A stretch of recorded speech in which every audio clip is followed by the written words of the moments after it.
y a des choses de ce nouveau monde qu'on voulait voir advenir qui continuent à vouloir exister et on ne veut pas continuer à marche forcée sur un truc qui a des difficultés où la solidarité n'est pas présente et on le voit beaucoup dans notre secteur quand même. Donc nous, on veut ce système solidaire qui fonctionne mieux. Donc on a appelé le ministère et puis là on attend des oreilles un peu plus attentives. Le rôle du ministère de la Culture, ça serait celui-ci, c'est effectivement de défendre les artistes, les compagnies, mais tous les artistes, pas que telle ou telle compagnie parce qu'on la connaît ou parce que le metteur en scène a fait un travail intéressant précédemment.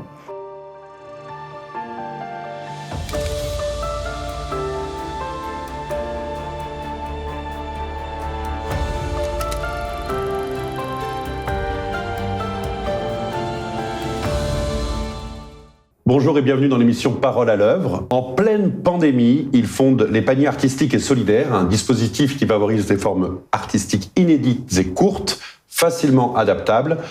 J'ai le plaisir d'accueillir sur ce plateau Bruno Bonté, bonjour. Bonjour. Et Guillaume Maille, bonjour. Bonjour. Alors, les paniers artistiques, les paniers solidaires, qu'est-ce que c'est ? Comment vous est venue l'idée ? Alors, en fait, c'est simple. L'idée, c'est simple. Effectivement, c'est arrivé très vite et de manière très simple. Premier discours de Macron pour le premier confinement. On peut plus bouger, interdit de se déplacer. Vous vous souvenez, il fallait l'autorisation pour sortir dans la rue. Enfin, on a du mal maintenant à se dire que c'était comme ça. Et en fait, on s'est dit, en tant que professionnel, il faut qu'on trouve une solution. Si on ne peut plus faire notre métier, aller par Mons et par Vaux, comme on fait comme d'habitude, il faut qu'on trouve une solution pour travailler autour de chez soi. Faire mentir l'adage, là, nul n'est prophète en son pays. Et on s'est dit, quel est le format, quelle est l'idée qui fonctionne déjà sur ces principes de circuit court, etc. Ah, circuit court, AMAP, les paniers AMAP. Donc le principe des paniers AMAP, c'est des paniers qu'on reçoit toutes les semaines par un abonnement. Voilà, on ne sait pas ce qu'il y a dedans. Tout à fait. Et l'idée, c'est d'avoir des produits de saison et qui n'ont pas fait des kilomètres et des kilomètres. Donc on s'est dit, on va prendre le même principe, on va travailler avec non pas des légumes de saison, mais des artistes de saison qui sont disponibles et qui habitent le territoire, pour éviter les trajets par Mons. On parle de quel territoire là ? Là, on parle de la région des Pays de la Loire. Alors au départ, c'était une initiative plutôt sur Nantes, qui après très rapidement est allée du côté d'Angers, puis du Le Mans, puis la Vendée et enfin la Mayenne. Et donc effectivement, on s'est dit, contrairement aux initiatives ou aux projets qui concernent les compagnies, on va plutôt imaginer un dispositif solidaire et militant qui va venir en soutien aux professionnels à titre individuel. C'est-à-dire que là, on est trois, là, on se connaît pas. Vous êtes circassien, Guillaume est danseur, moi je suis théâtreux, bien sûr. Et on se connaît pas, et on va faire, en 5 jours de travail, en 5 jours de répétition, une création originale, que l'on va appeler une performance, puisqu'on peut pas appeler ça un véritable spectacle. Tout le monde sait qu'effectivement, qu'en 5 jours, on ne peut pas faire un spectacle, mais on peut avoir une production, qui est d'ailleurs conventionnellement, ou dans la convention plutôt répertoriée. C'est une forme courte. À partir de 5 jours de répétition, on peut prétendre à présenter un travail. Et donc on a 5 jours pour travailler. On est 3 comédiens qui arrivons d'univers différents. Et Trois interprètes qui sont associés à un ou une chargée de production, parce que la crise touche aussi leur métier, un ou une technicienne ou technicien. Et également, on a, depuis cette année-là, depuis l'an dernier, un artiste accompagnant, puisque très rapidement, pendant les occupations de Gralin, le théâtre Gralin l'an dernier, on a des artistes indépendants, des plasticiens, des auteurs, autrices, des vidéastes qui sont venus nous voir en nous disant, nous, scénographe, on n'est pas intermittent et on est encore plus dans la merde que vous, quoi. Donc on s'est dit, on va associer également un artiste indépendant en lui proposant des heures également pour financer, l'aider à tenir le coup, quoi.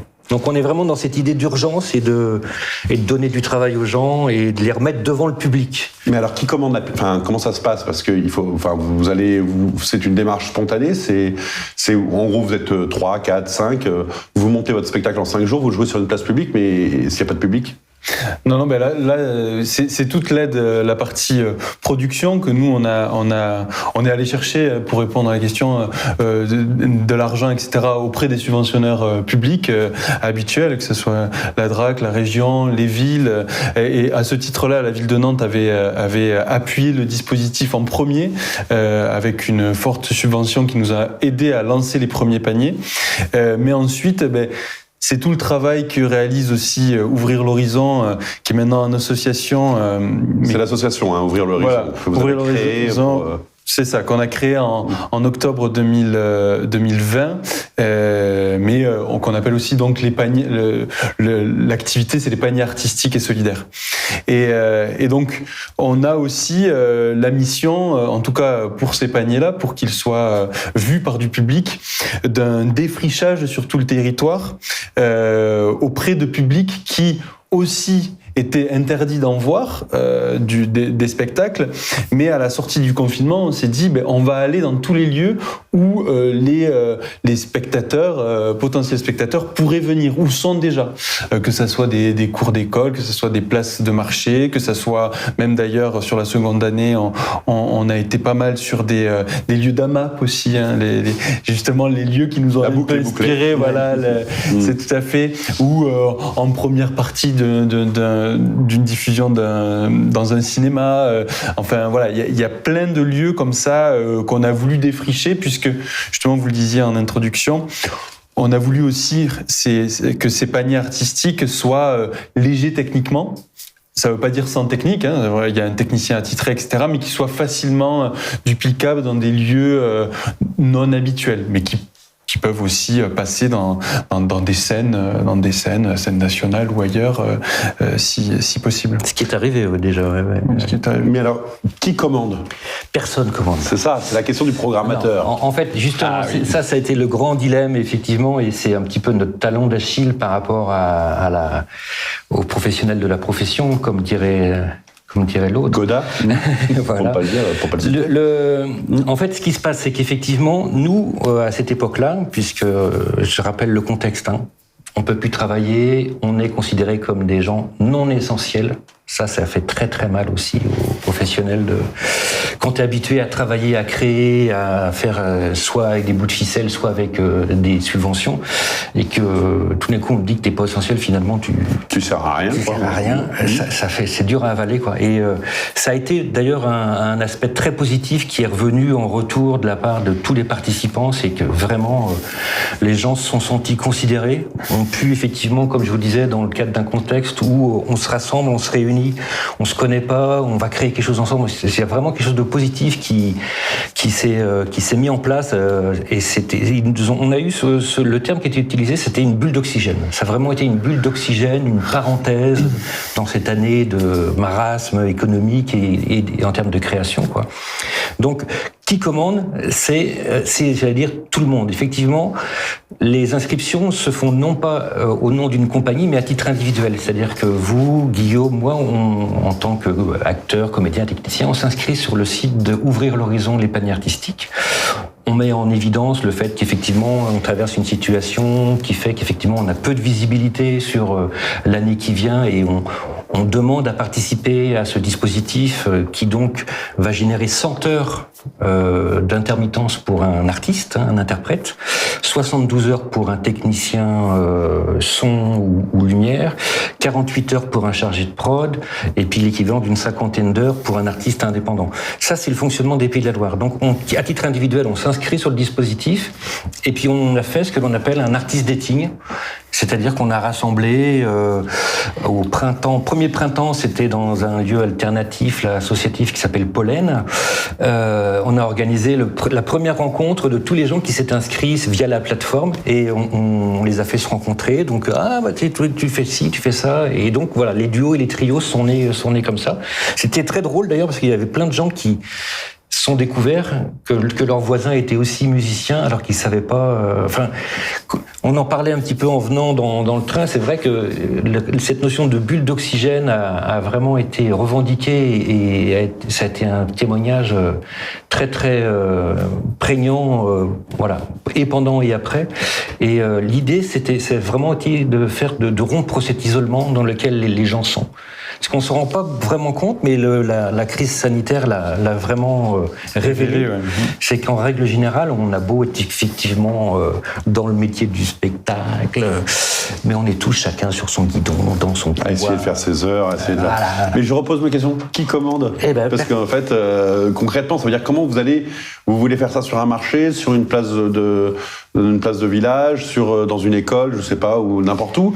Qui vous commande une pièce ? Qui commande quoi ? Comment ça se passe ? Parce que, en fait, dans l'imaginaire que j'ai pour l'instant, de ce que vous m'avez dit, c'est le principe des AMAP. Les AMAP, on voit bien comment ça fonctionne. On s'inscrit, on a le panier qui arrive.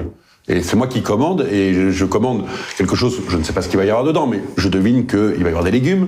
Là, on sait qu'est-ce qu'on commande, comment on commande, qui fait quoi. Alors là, c'est tout un travail qui a été beaucoup fait par Bruno, mais je veux bien me prêter à l'exercice de le dire aussi. Mais pour nous, on a présenté aussi à des lieux, nous qu'on appelle accueillants, qui peuvent être tout type de lieux, des EHPAD, des maisons de quartier, des villes, etc., qui nous disent, à qui on dit, on a des paniers artistiques à proposer. Voilà, on a pu les produire parce qu'on est allé chercher de la subvention. Donc ils sont prêts. Est-ce que vous les accueillir et quel public vous accueillez qui pourrait être intéressant, susceptible d'être intéressé pour avoir un peu de savoir culture de spectacle, quel panier de envoyer, performance, ouais. Pour savoir effectivement, pour avoir une idée de ce qui correspond ou pas à ce lieu et cette forme. Essayer de faire coïncider les deux. Et ça a quand même évolué parce qu'effectivement la première année, il y avait une telle envie de revoir des spectacles, etc., qu'en fait il y a eu cette boulimie là. Elle a répondu à plein de demandes et Donc vous avez eu beaucoup de commandes. On a eu beaucoup de demandes. Oui, ça représente combien ? Enfin, je sais bien que les chiffres. Pour dire, l'année dernière, on a fait. Les chiffres sont plus proches en termes, mais on a eu en tête. On a eu 42 paniers artistiques multipliés par 5 représentations, donc c'est 210 représentations. 210 représentations, j'entends les Pays de la Loire. Pour ce qui concerne après, il y a une répartition départementale, et c'est ensuite chaque comité départemental, chaque département. Les militants de chaque département qui s'organisent pour la diffusion dans les lieux, dans les réseaux qu'il connaît. Pour les Pays de la Loire, ça représente combien d'artistes qui se sont inscrits sur le site ? L'année dernière, pour être plus sur des chiffres qui sont justes, on est sur 559 inscrits dans les Pays de la Loire et artistes, techniciens, artistes accompagnants, non interprètes là, 559 inscrits et 222 salariés dans 42 paniers, des duos ou des trios, ce qui représente 40% du volume total des inscrits. Donc il y en a 60% qui sont pas partis, c'est ça aussi qu'on gagne en ligne de mire, et avec un budget finalement qui correspondait, un budget prévisionnel qui aurait correspondu aux besoins, puisqu'on avait budgété à 1 200 000 euros l'année dernière, puis on est à peu près à la moitié, un peu plus de la moitié. Justement, pour finir sur ce volet financier, mais il est quand même très important quand on lance ce genre d'initiative, on sait que c'est le nerf de la guerre, donc quel est votre budget global, enfin quels sont par qui êtes-vous aidé et quel budget global avez-vous en fait ? Ça dépend. Alors l'année dernière, justement, je vous disais, on a eu un budget. J'ai compris que la ville de Nantes avait bien donné sa subvention, ça. Voilà. C'est ça, de 150 000 euros la première année. Elle a réédité cet exploit parce que c'est quand même une ville. C'est pas le ministère, c'est pas 150 000 euros. 150 000 euros la première année, mais en réalité, donc, on a eu en 2020, 550 000 euros. On a augmenté en 2021 670 000 euros. Et, pas de la ville, là, pour le coup. Non. Ensuite, ça s'est réparti DRAC, région, communauté de communes sur le travail que tu as fait, département, 4 départements, des villes. C'est assez énorme. Des scènes nationales. C'est assez énorme d'avoir un tel budget pour une association qui se monte comme ça. Il y a des gens qui rêvent d'avoir 10 000 euros de subvention au bout de 2 ans, et vous, en 1 an... On est allé On est des teignes. On n'a rien lâché. Vous n'aviez que ça à faire, parce que vous n'étiez pas essentiel, donc autant aller... Non, mais pour rejoindre ce que tu dis, Pierre, en effet, on n'avait effectivement que ça à faire. Quand je disais que tous les artistes avaient plus rien à faire, ça a été un moment aussi où on a pu se poser et se dire qu'est-ce qu'on fait, comment on fait pour y aller, quoi. Et effectivement, on y allait, quoi. On est allé manifester, on a pris notre téléphone, on a fait les courriers, on a utilisé toutes les pressions possibles et imaginables pour faire en sorte qu'effectivement, qu'au même titre que l'automobile ou le tourisme, que le spectacle soit aidé. Donc on a bénéficié de ce fameux quoi qu'il en coûte qui a été mis en avant à une époque, quoi. Et effectivement, il y a des budgets qui ont été dédiés pour, quoi. Donc, on a pu, entre guillemets, bénéficier de cette enveloppe. Ça a été véritablement, on sait très bien, effectivement, que sans cette crise sanitaire, le dispositif n'aurait sans doute pas été soutenu, puisque dès le début, quand tu évoquais avec malice le côté l'expertise du choix du programmateur, là, on remet en question cette notion-là, quoi. Et la DRAC, pour ne citer que, effectivement, on repose sur cette notion d'expertise et de gage de qualité, etc., etc. Alors, nous, on revendique la profession, la tentative, la création, le risque, etc. Donc l'échec, possiblement. Donc l'échec, oui. La culture ne déteste l'échec. Mais pour le coup... il ne peut qu'il y avoir des réussites de remplissage. Cette idée de dispositif en réponse à une crise sanitaire, autant effectivement la première année avec la DRAC, on nous a pris un peu pour des fous, bon c'est utopiste, comme la ville de Nantes nous aidait, etc. Bon, j'ai dit on va leur donner des sous quand même. En plus, ils sont en colère. On ne voudrait pas se voir murer à nouveau la DRAC. Donc, ils nous ont donné 100 000 euros la première année. Et la deuxième année, ils nous ont donné le double, 200 000 euros. Pourquoi ils nous ont donné le double ? Parce qu'ils se sont rendus compte que non seulement c'était intéressant comme dispositif, mais pas forcément sur le volet en lien avec la crise sanitaire, mais plus sur le volet de l'intégration de la nouvelle génération. Imaginez-vous, là, les jeunes qui sortent de classe, de conservatoire, en 2020, 2019, ils n'ont rien. Ils n'ont pas de compagnie, il n'y a pas de projet, etc. Et est-ce que cette aide continue ? Parce que moi, je peux concevoir tout à fait que la DRAC vous aide tant que les salles sont fermées, puisqu'elles ont été quand même en grande partie fermées en 2021. Et maintenant qu'elles rouvrent, vous faites concurrence, non ? Non, parce que on n'est pas du tout sur les mêmes intentions.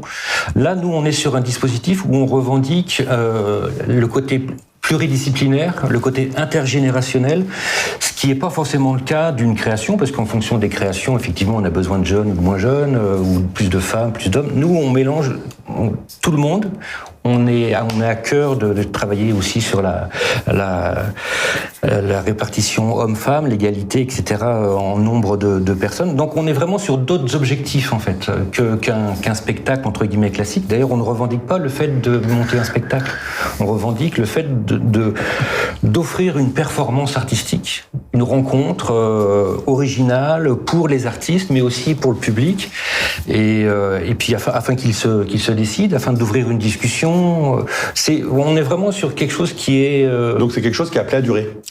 Oui, on le souhaite. Donc on s'est dit qu'on voudrait bien, en Pays de la Loire, porter le déploiement national. Et pour ça, donc on a fait ce colloque mi-décembre. Et ensuite, avec ce collectif national, on s'est dit, on va interpeller le ministère de la Culture et on va lui demander des lignes budgétaires pour nous soutenir pour ce déploiement national.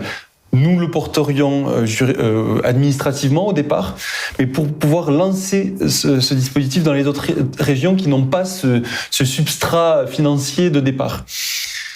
Et là, on en est à cette étape de l'histoire, puisque vous voyez bien dans le contexte actuel que nous sommes, depuis qu'on les sollicite, c'est-à-dire depuis mi-décembre à peu près, enfin, on a un communiqué qui est bien assis depuis février, mais depuis février, on n'arrive pas à avoir une seule voie d'accès qui fonctionne au ministère de la Culture. C'est bizarre, parce que la culture, on est là aussi. On a parlé de la culture sans arrêt pendant cette présidentielle. Oui. Ça m'étonne. Mais du coup, voilà, alors peut-être que ce vide d'actualité ne n'aide pas à ce que... C'est pour ça que les médias, nous, on cherche par cette porte-là aussi de faire parler, d'ouvrir l'horizon pour que ça puisse éveiller un peu des consciences que tout n'est pas revenu à la normale, ou en tout cas, il y a des choses de ce nouveau monde qu'on voulait voir advenir qui continuent à vouloir exister, et on ne veut pas continuer à marche forcée sur un truc qui a des difficultés, où la solidarité n'est pas présente, et on le voit beaucoup dans notre secteur quand même. Donc nous, on veut ce système solidaire qui fonctionne mieux. Donc on a appelé le ministère, et puis là on attend peut-être là, après la semaine prochaine, on aura des oreilles un peu plus attentives, mais voilà. Et dernière question, est-ce que vous avez eu des retours des artistes eux-mêmes sur ce que génère ce genre de forme dans leur pratique ? C'est très intéressant ça. Oui, tout à fait. Oui. Moi, c'est ce que je disais au début de l'entretien. Quand j'ai évoqué la notion de bulle, d'oxygène, de bulle artistique, on était la semaine, il y a 15 jours, là, avec les responsables de la programmation du Festival des Trois Éléphants à Laval. À Laval, oui. Et il y avait un témoignage d'un comédien qui a participé à un panier qui disait, qui a effectivement revendiqué le fait que ça lui avait ouvert des voies, jamais il aurait pu imaginer de travailler avec un circassien, alors que c'est quelqu'un pourtant qui a de la bouteille, qui travaille depuis des années. Bref, c'est une expérience vraiment très très enrichissante et interprofessionnelle, techniquement, mais aussi en direction des publics. Moi, j'ai en tête le témoignage d'un comédien qui était un petit peu en galère là depuis quelques temps, qui est plutôt quand même pourtant sur la fin de sa carrière, mais les fins de carrière d'artistes, ce sont pas faciles, parce qu'il faut trouver du travail jusqu'au bout. Et le fait d'être devant le public, peu de public, on voit les gens, on voit le regard. Et Jean-Louis, pour pas le citer, m'a dit... en fait, je sais pourquoi je fais ce métier-là, quoi. Je sais pourquoi j'ai peur, pourquoi j'endure ce métier, ou j'aime ce métier. C'est qu'effectivement, pour cette émotion qu'on retrouve et qu'on a finalement pas si souvent que ça quand on a ce quatrième mur avec le noir dans la salle. Là, on est dans des espaces publics ouverts en plein jour, avec des personnes âgées, des enfants, enfin toute classe sociale. Et on se rend compte effectivement que quand les gens sont privés de spectacle, il y a l'émotion, quoi. Et ça, c'est vraiment, ça a été le retour, mais quasiment unanime de tous les professionnels. Cette joie, vraiment cette joie de retravailler, de recréer, et puis d'être en face du public, puisqu'à l'époque, c'était tout le monde se faisait des vidéos, puis on se regardait dans son salon, quoi. Là, même si on n'était pas nombreux, on était vraiment l'un en face de l'autre. Et ça, c'était capital. Tout simplement, si tu savais le nombre de gens qui, pour la première fois, étaient payés en répétition. Oui, je te parle même pas des musiciens, parce qu'ils n'ont jamais eu l'occasion d'être payés en répétition pour la grande majorité, mais pour les jeunes compagnies qui se sont créées au fil de l'eau, etc., qui n'ont pas les subventions liées à la région ou à la DRAC, c'est la débrouille. Et puis en fait, contrairement, c'est le système qui a été dévoyé, le système de l'intermittence. Finalement, on considère qu'on va faire une répétition sur les budgets que l'on a, sur les allocations ACDI que l'on perçoit. Or, c'est contraire. C'est pas du tout fait pour ça à la base, quoi. Mais on est rendu à ce niveau-là, quoi. Donc nous, ce qu'on revendique, et c'est pour ça que quand je parlais de l'aspect pédagogique à un moment, c'est qu'effectivement, aussi bien auprès des artistes et des techniciens de l'ancienne ou de la nouvelle génération, c'est de leur dire, c'est un métier, il faut le défendre. Si on défend pas notre métier, l'annexe 8 et 10, dans pas longtemps, on n'en parle plus. Donc c'est très important de rester avec des exigences à ce niveau-là, quoi. Et pareil vis-à-vis du public ou des organisateurs, quand on entend effectivement, mais c'est compréhensible après un spectacle, et à part ça, vous faites quoi dans la vie? Non, je suis pas plombier, moi, faut que je répète, il faut que je travaille mes costumes. C'est un métier, quoi. Et c'est ça vraiment que l'on veut revendiquer et que l'on passe notre temps à dire, et aux organisateurs et au public après, dans le cadre du débat qui suit la forme artistique qui a été représentée. Voilà, vraiment dire que c'est un métier, et si on continue effectivement à le casser tel tel que c'est le cas depuis une vingtaine d'années. Effectivement, certains souhaiteraient que ça redevienne une pratique amateur. J'ai rien du tout contre les amateurs, mais on peut pas aussi être dans la même exigence en termes d'investissement, de recherche. On va être arrivé à une société de divertissement permanent, quoi. Et je pense que voilà le rôle du ministère de la Culture, ça serait celui-ci, c'est effectivement de défendre les artistes, les compagnies, mais tous les artistes, pas que telle ou telle compagnie parce qu'on la connaît ou parce que le metteur en scène a fait un travail intéressant précédemment. Merci beaucoup, merci Bruno Bonté, merci Guillaume Maille d'être venu sur ce plateau. Alors comme j'ai la coutume de le faire, je demande à mes invités de nous livrer un coup de cœur artistique récent que vous avez eu et que vous avez envie de partager. Donc Guillaume peut-être. Oui, c'est Rel Soli, c'est dans un groupe, elle s'appelle aussi Rachel, que j'ai vu il n'y a pas très longtemps, juste à côté, dans une brasserie, juste à côté de là où on travaille justement. Et je l'avais vu, c'est une artiste qui est émergente et que je l'avais vue dans des scènes ouvertes il y a pas très longtemps, et maintenant elle était dans une bande avec des cuivres derrière et qui chantait de la soul et voilà, et je la soutiens et je profite effectivement qu'on entende parler d'elle un peu. Super, Rel Soli. Rensoli, merci. Et Bruno? Moi, je suis allé voir, parce que ça faisait longtemps aussi que j'étais pas allé voir un spectacle, pas une forme artistique d'Over l'Horizon. Oui. Et je suis allé voir, parce que mon ami arrêtait pas de me bassiner, je suis allé voir Rover. Et franchement, j'ai pris ma claque. Autant j'étais sceptique sur le premier album, je le trouvais très bien, mais un peu classique. Autant sur scène, ils sont que deux. Rover, là, donc Timothée, et puis son bassiste, son percussionniste. Ça vraiment, faut aller voir. Courez voir Rover, c'est de la balle.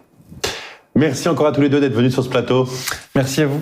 Merci d'avoir suivi cette émission. N'hésitez pas à nous soutenir en vous abonnant à notre chaîne YouTube, diffusez la vidéo, faites tout ce qui est en votre pouvoir. Pour nous, c'était un grand soutien. Nous sommes un média indépendant, nous avons besoin de vous. Bonne journée.